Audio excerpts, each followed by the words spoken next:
ఓం శ్రీ గణేశాయ నమః. శ్రీమాత్రే నమః. శివాయ గురవే నమః. శ్రీకృష్ణ పరబ్రహ్మణే నమః. శ్రీరామాయ నమః. శ్రీ గురుభ్యో నమః. సచ్చిదానంద రూపాయ విశ్వోత్పత్యాదిహేతవే తాపత్రయ వినాశాయ శ్రీకృష్ణాయ వయం నమః. ఆదిత్యాయ చ సోమాయ మంగళాయ బుధాయ చ గురు శుక్ర శనేభ్యశ్చ రాహవే కేతవే నమః. మోహనవాణి వీక్షకులందరికీ ముందుగా నా యొక్క శుభాభినందనలు, శుభోదయం. 4 రోజుల నుంచి మనం నవగ్రహ పురాణాంతర్గతమైనటువంటి చంద్రగ్రహం యొక్క చరిత్ర చెప్పుకుంటున్నాం. నిన్నటి రోజున చంద్రుడికి దక్ష ప్రజాపతి కూతుళ్ళైనటువంటి 27 మందితో వివాహం జరిగింది అనుకున్నాం. ఆ వివాహానికి ముందు తండ్రి అయినటువంటి దక్షుడు తన కూతుళ్ళకి చెప్పాడు, మీరందరూ ఒకే వ్యక్తిని ఇష్టపడుతున్నారు, అతని అందచందాలకి మీరు మోహితులయ్యారు, కానీ ఏదైనా మీకు ఇబ్బంది వస్తే మాత్రం నన్ను మర్చిపోవద్దు అన్నాడు.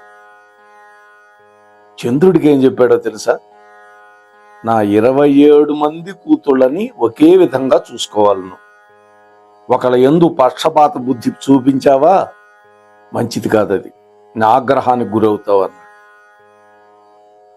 కానీ నిన్న మనం చెప్పుకున్నాం, రోహిణి వైపు అయస్కాంతంలాగా ఆకర్షింపబడుతున్నాడు అని చంద్రుడు. సరే, అత్తగారింటి నుండి భార్యలని వెంట పెట్టుకొని చంద్రుడు తన మందిరంలోకి వెళ్ళాడు. నవవధువులందరూ కూడా ఒకరిని మించి ఒకళ్ళు ఉత్సాహంగా ఉన్నారు. ఎందుకని? అంతటి అందగాడైనటువంటి భర్త వాళ్ళకి లభించినందుకు వాళ్ళకి సంతోషంగా ఉంది.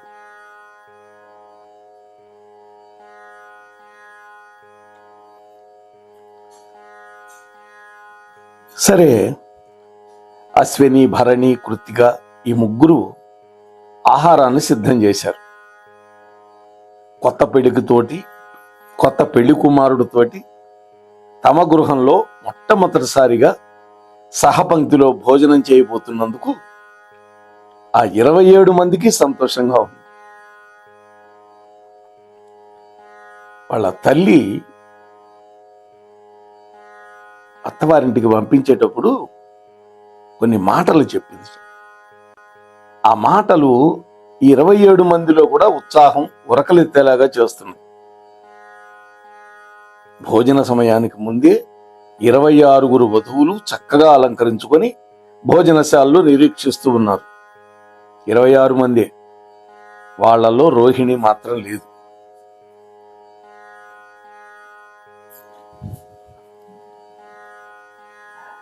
అశ్విని అన్నది, ఓ చెల్లి మూల, ఆ రోహిణి మందిరంలో ఏ మూల ఉందో ఒకసారి చూసి పిలుచుకురా అన్నది. ఆ రోహిణి తన మందిరంలో ఎక్కడుందో చూసి పిలుచుకురమ్మని అందరూ నవ్వారు. మూలా నక్షత్రం కదా, అందుకని ఏ మూల ఉందో చూడమన్నది. అది అందులో గమ్మత్తు.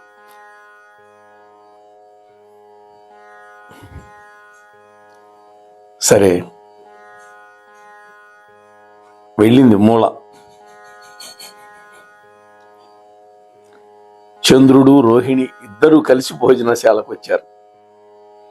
అంటే చంద్రుడు రోహిణి మందిరంలో ఉన్నాడన్నమాట. చంద్రుడి యొక్క చెయ్యి రోహిణి నడుం చుట్టూ ఒక వడ్డాణంలాగా చుట్టుకొని మరీ ఉంది. ఇద్దరు నవ్వుకుంటున్నారు. చంద్రుడు ఆ విధంగా వచ్చాడు భోజనశాలకి. నిరీక్షిస్తున్న 26 మంది చూస్తూ ఉన్నారు అటువైపే. వాళ్ళెవ్వరి వైపు కన్నెత్తి చూడలేదు, పన్నెత్తి పలకరించలేదు. రోహిణి చూసింది మిగతా 26 మందిని, కానీ తాను కూడా చూడనట్టే నటిస్తోంది. చంద్రుడు ఒక ఇస్తరి ముందు కూర్చున్నాడు, రోహిణి అతని పక్కనే కూర్చుంది. ఆ 26 మందికి సందేహ నివృత్తి అయిపోయింది. ఓ, ఈ రోహిణి అంటే ఈ చంద్రుడికి ఇష్టం, మనల్ని చిన్న చూపు చూస్తున్నాడు అనుకున్నారు. ఈ విధంగా అక్కడ మొదటి రోజే అర్థమైపోయింది. చంద్రుడు రోహిణి ఇద్దరు భోజనం పూర్తి చేసి వ్యాహ్యాళికి వెళ్ళిపోయారు. ఆ తరువాత అశ్విని ఆమె 25 చెల్లెళ్ళు మౌనంగా కొంచెం మాత్రమే ఆహారం స్వీకరించారు. వాళ్ళకేమీ రుచించల. అందరూ కలిసి గుంపుగా తోటలోకి వెళ్ళారు. తోటంతా కలిగి తిరిగారు. కానీ రోహిణి గాని చంద్రుడు గాని వాళ్ళ కంటబళ్ళ. మనం భోజనశాలలో ఉన్నప్పుడే ఉద్యానవనంలో నుంచి మందిరంలోకి వచ్చేశారేమో అన్నది అశ్విని. అంతే జరిగి ఉంటుంది, పదండి, పతిదేవులు ఆగ్రహిస్తారు లేకపోతే అని భరణి ఆతురతగా అన్నది. అందరూ మందిరం వైపు వెళ్ళారు. భర్త చంద్రుడు ఏకాంత శయనాగారం వైపు వెళుతూ ఉన్నటువంటి అశ్విని ఆమె చెల్లెళ్ళు తటాలను ఆగిపోయారు. చంద్రుడి యొక్క ఏకాంత మందిరంలో ఏం జరుగుతున్నదో తెలుసుకుందామని వెళుతున్నారు వాళ్ళు. ఆ శయ్యాగారంలో రోహిణీ చంద్రుల యొక్క గొంతులు వినపడ్డాయి వాళ్ళకి. రోహిణి అంటున్నది, మా అక్కయ్యలు ఏమన్నా అనుకుంటారేమో స్వామి, మనం ఇద్దరం మాత్రమే ఇలా ఉంటే అంటోంది. అనుకోవటానికి ఏముంటుంది, ఒక విషయం చెప్పు, ఇవాళ విస్తళ్లలో వడ్డించిన పదార్థాలన్నీ తిన్నాను, అయితే ఇష్టమైనవే తిన్నానా అన్నాడు చంద్రుడు. అంటే ఇష్టమైనవంటే రోహిణి అడిగింది. విస్తరిలో ఉన్నాయని అన్నీ ఆరగించలేం కదా. అదేవిధంగా మందిరంలో ఉన్నారని అందరితోనూ విహారం చేయగలనా? ఇష్టమైన దాన్ని ఏ విధంగా ఆరగిస్తామో ఇస్తడిలో పెట్టినటువంటి పదార్థాలు, అదే విధంగా ఇష్టమైన భార్యతోనే విహరిస్తాను. ఇది చంద్రుడి మాట. రోహిణి చంద్రుడు ఇద్దరు పక్కపక్క నవ్వుకుంటున్నారు. అశ్విని ఆమె యొక్క 25 మంది, మొత్తం 25 మంది ఉన్నారు వాళ్ళు. 25 మంది చెల్లెళ్ళు, ఈమెతో కలిపితే 26. వెనక్కి తిరిగింది బలహీనంగా. ఆమె సోదరి మణులు కూడా ఆమెను అనుసరించారు. అశ్విని దగ్గర నుంచి రేవతి దాకా ఒక రోహిణిని తప్పించి 26 మంది దక్షపుత్రికలు భర్త మందిరానికి వచ్చి చేరిన మొట్టమొదటి రోజు మొదటి రాత్రి నేల మీద ఒకళ్ళ పక్కన ఒకళ్ళు పడుకొని ఉన్నారు దుఃఖంతో.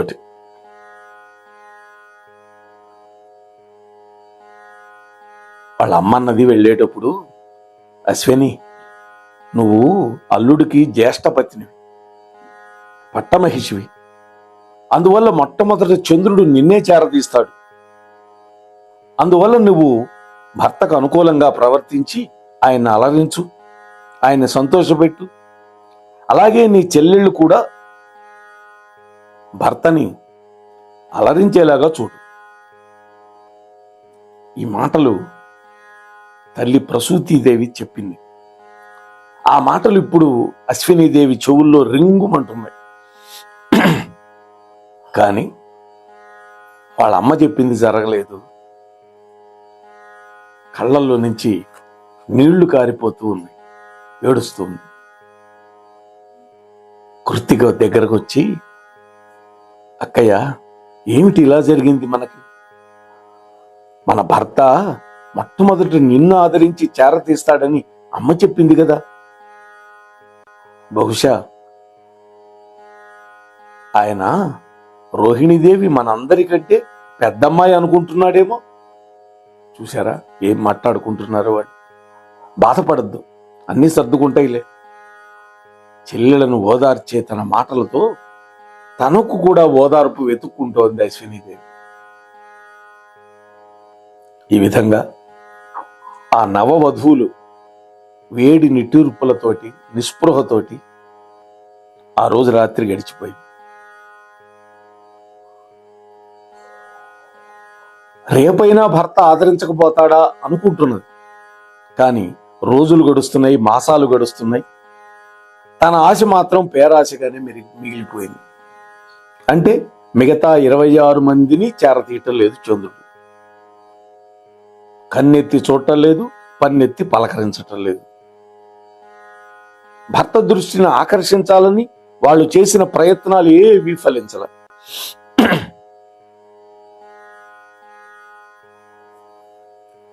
వాళ్ళెవరికి ఇప్పుడు భర్తకు ఆహారం అందించే అవకాశం కూడా రావటంలా.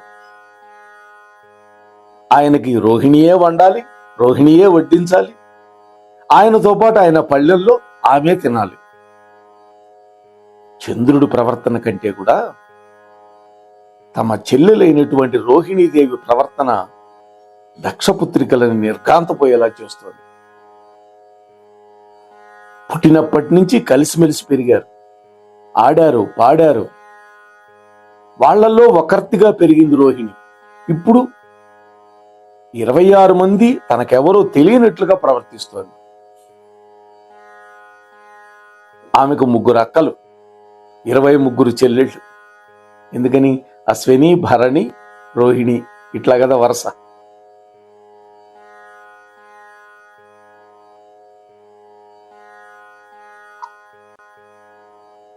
రోహిణి పూర్తిగా నిర్లక్ష్యం చేస్తుంది. వాళ్ళందరూ ఇప్పుడు ఆమెకి అపరిచితమైనటువంటి యువతుల్లాగా కనిపిస్తున్నారు. చూసారా? ఇటువంటి ప్రకృతి మనం కనిపిస్తూ ఉంటుంది కొంతమందిలో. చంద్రుడి దృష్టిలో లాగానే ఆమె దృష్టిలో కూడా మిగతా 26 మంది పరిచారికలుగా భావిస్తోంది.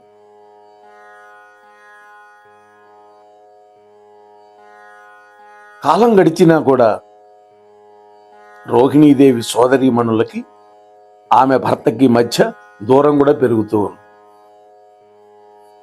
ఈరోజు ఏమైనా సరే రోహిణి జలక్రీడకు, ఉద్యానవన విహారానికి వెళ్ళేటప్పుడు మనం కూడా వెళ్ళాలి, మనం కూడా జలక్రీడలో పాల్గొనాలి అని మృగశిర నక్షత్రం ఉద్రేకంగా అంది వాళ్ళ అక్కయ్యతోటి. ఆయన వద్దన్నా కూడా మనం వినకుండా ఆ సరస్సులో దూకాలి. ఇలా వాళ్ళలో వాళ్ళు మాట్లాడుకున్నారు. చంద్రుడు, రోహిణి చేతులు పట్టుకొని ఉల్లాసంగా మందిరంలో నుంచి ఉద్యానవన ద్వారం దగ్గరకు వచ్చారు. అక్కడే నిరీక్షిస్తున్నారు 26 మంది. వాళ్ళు కూడా వెంటబడ్డారు. ద్వారం దాటాడు చంద్రుడు, మెట్లు దిగుతూ ఉన్నాడు. వెనకాలే వీళ్ళంతా వస్తున్నారు. ఆగి విసుగ్గా చూశాడు వాళ్ళ మీద. ఆగండి, మీరెక్కడికి? వెళ్ళి మందిరంలో పనులు చూసుకోండి అని ఆజ్ఞాపించాడు చంద్రుడు.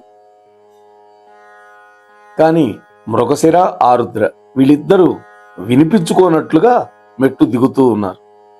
ఆగు, గద్దించాడు చంద్రుడు. వెళ్ళండి, మందిరంలోకి వెళ్ళిపోండి. ఈ మాట అనేసరికి వాళ్ళు తలకాయలు వాల్చి గత్యంతరం లేని పరిస్థితుల్లో వెనక్కి తిరిగారు. ప్రక్కనే ఉన్న రోహిణి మాత్రం ఒక విచిత్రమైన నవ్వు నవ్వుతూ ఉంది. ఎగతాళిగా ఉంది ఆమె నవ్వు. చూసారా?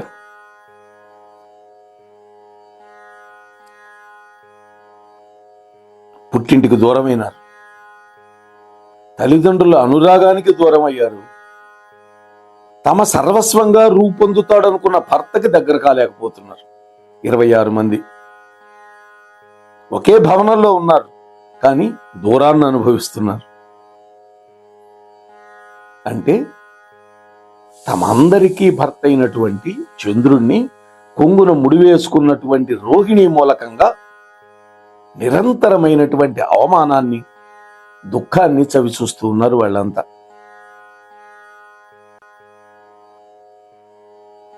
దానివల్ల ఈ 26 మంది ఏకమైనారు. వాళ్ళందరి విచారం సామూహిక విచారంగా మారిపోయింది. ఒకే విధమైన నిస్సహాయత వాళ్ళలో ఉంది. మౌనంగా గుంపుగా కూర్చున్నటువంటి ఆ 26 దక్షపుత్రికల ఆలోచన ప్రవాహాలకి నారద మహర్షి యొక్క రాక అంతరాయం కలిగించింది. నారాయణ నామస్మరణం చేస్తూ అక్కడికి వచ్చారు నారదుడు. నారదుడు ఎక్కడ వచ్చినా కూడా శుభం జరుగుతుందండి. తంపుల మారి అనుకోకండి. ఆ తగవులో ఒక లోక కళ్యాణం ఉంటుంది. దక్షపుత్రికలు లేచి నిలబడి ఆ మహర్షికి నమస్కారాలు చేశారు. వాళ్ళని యగాదిగా చూశాడు నారదుడు. ఆయన కళ్ళల్లో ఆశ్చర్యం. ఏమిటి అశ్విని ఇలా విచారంగా ఉన్నారు? నీ భర్త చంద్రుడు ఉన్నాడా? ఉన్నారు, ఎక్కడున్నాడో తెలియదు స్వామి అన్నది అశ్విని. అంటే మా సోదరి రోహిణి, ఆయన ఎప్పుడు ఎక్కడ ఉంటారో మాకు తెలియదు భరణి అన్నది.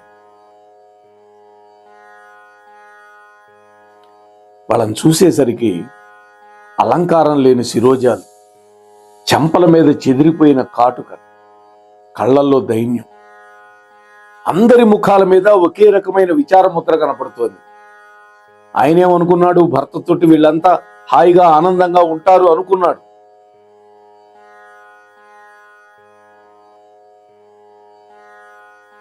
అయ్యయ్యో, మీరంతా ఆనందంగా ఉంటారు అనుకొని వచ్చానే, మీ విచారానికి కారణం తెలుసుకోవాల్సిన బాధ్యత నా మీదే ఉంది.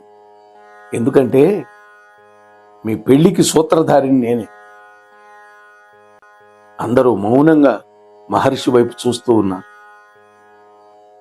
నారదుడే అన్నాడు, అమ్మలో, మీ తండ్రి దక్ష ప్రజాపతి బ్రహ్మమానసపుత్రుడు, నేను కూడా బ్రహ్మమానసపుత్రుణ్ణి, మీకు పితృ సమానుణ్ణి.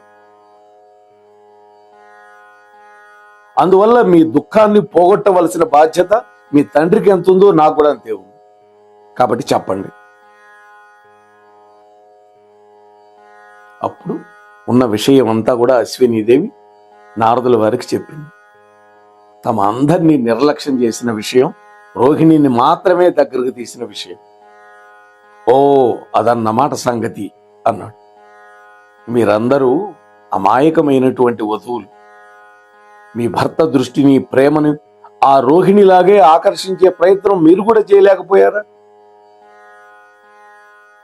ఆ ఉపాయం ఏదో మీరే చెప్పండి మహర్షి అన్నది భరణి. భర్తను వశపరుచుకోవడానికి రాజసగుణ స్పర్శ అవసరం, రాజసగుణం కావాలి అని. భర్త ఆదరించలేదన్న నిరాశతో ఈ విధంగా దీనంగా, నీరసంగా, అలంకారం లేకుండా ఉండకూడదు.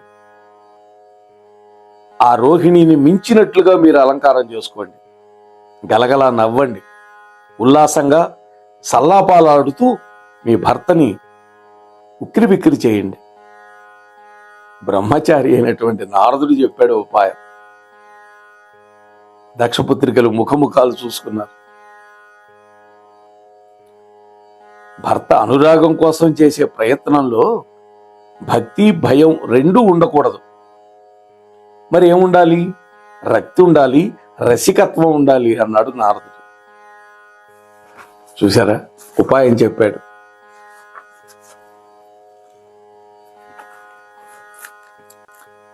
ముందు అశ్విని తల ఊపింది. అందరికీ నచ్చింది. వాళ్ళు కూడా చిరునవ్వులు చిందించారు. నారాయణ అంటూ నారదుడు పైకి లేచాడు. మళ్ళీ 4 రోజుల్లో వస్తాను. ఈసారి మళ్ళీ నేను వచ్చేసరికి మీ అందరి ముఖాల్లో ఆనందం వెల్లి విరుస్తూ నాకు కనపడాలి అన్నాడు. అలాగే మహర్షి, మీరు చెప్పినట్లుగానే మేం చేస్తామన్నారు వాడు. ఒంటరిగా రాబోయే చంద్రుడి కోసం అశ్విని, ఆమె చెల్లెళ్ళు 25 వేచి చూస్తూ ఉన్నారు. ఒకరోజు అందరూ చక్కగా అలంకరించుకున్నారు.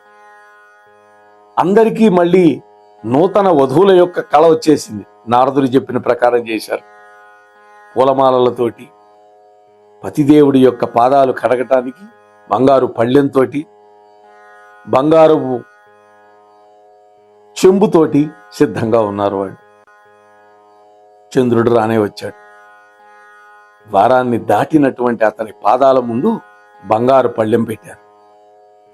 ముందుగా పథకం పన్నినట్టుగా ఇద్దరు దక్షపుత్రికలు ఆశ్లేష మఖ చెరుకు చేయి పట్టుకొని చంద్రుణ్ణి ఆ పళ్ళెంలో నిలబడేలాగా చేశారు. భరణీదేవి నీళ్లు పోస్తుంటే అశ్విని చంద్రుడి యొక్క పాదాలు కడిగింది. ఆ తర్వాత ఆ నీళ్లని తన నెత్తిన జల్లుకొని తన 25 మంది చెల్లెళ్ళకి చల్లింది. ఆ తర్వాత అశ్విని భర్త మెడలో చక్కటి పూలదండ వేసింది. చంద్రుడు అర్థం కానట్టు చూస్తూ ఉన్నాడు. ఎడమ చేత్తో అశ్విని వేసిన మాలను తీసి పారేశాడు.